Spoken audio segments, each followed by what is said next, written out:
Yeah, yesterday afternoon, had the wife give me a call and says, I think my transmission's out. '07 Escalade. I drove it the day before, it shifted fine. I was like, are you sure? The thing runs great. I don't know, it's not very high mileage, 140,000 or something. 6 speeds are pretty tough. The 6L80s, I'm pretty sure, is what's in it.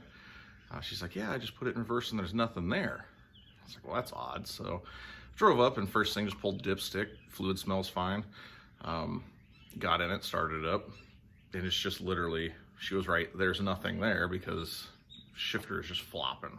So I slid under it, and sure as my luck is, this one little tiny guy right here will ruin your day if you don't know what's going on. This is the retainer bushing for the shifter cable at the bottom of the transmission on the shift arm. So digging around trying to find, do I have to buy a new cable? A lot of, GM of course just sells you the cable, that kind of stuff. Finally ended up finding a 6-speed bushing kit from Dorman, because Dorman's awesome. The kit is a 14104, and it actually comes with, well, there's only one left now, but it comes with 2 of these new bushings for the cable ends, and then also the detent lock or whatever it is on the back side of it. So with using just a very easy pair of channel locks, I got a quarter drive shallow 9/16 socket and just a quarter washer. I'll show you how to fix that on your back in your driveway. And I think I had maybe a whole 2 minutes in it. It was longer to bring my jack outside than it is actually to fix it.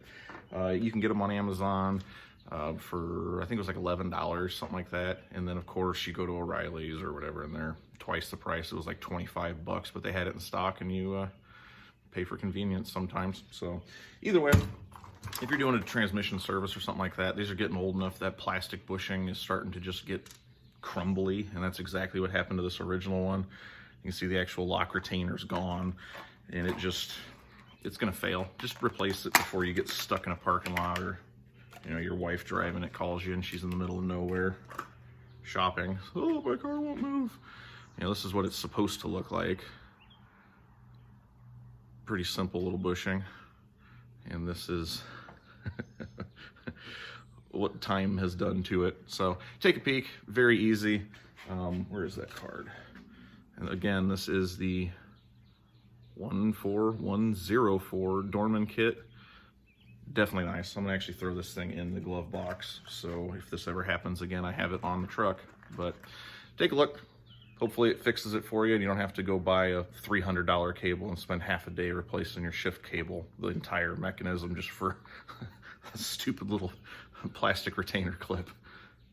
One easy way to get this in, I'm not going to take it back out just to put it back in, but what I used was just a 1/4-inch washer, a 9/16 shallow socket. So you put your bushing in. I put just a touch of grease on the outside of it. You put your washer on the back side and put your socket on the front side where it's got that little loop.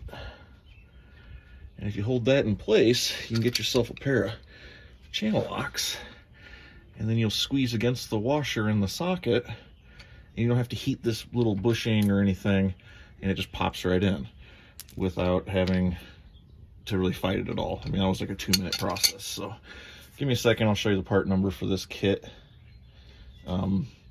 If you're doing servicing, if I'd have known about this before, I would have just went ahead and did it when I did the trans lines. It just gets brittle and cracks and pops off, and all it really holds it in is just the actual tension of the end of it, just like that anyways. So there's not a whole lot that really keeps it on except for this little lip at the very end of it, and that's it. So I'll show you the part number quick. Super easy. One more thing you want to do, just to make darn sure that this thing is seated on that ridge, is just take your channel locks and lightly compress this all the way around and make sure that it does actually kind of fold down into that lip. I took a little sandpaper and cleaned it off. It had a little rust, of course, underneath it, but that really makes it latch into place. Just lightly. This bushing is pretty gummy, so you don't want to squeeze the heck out of it or anything, but yeah, you have to pry it off there now.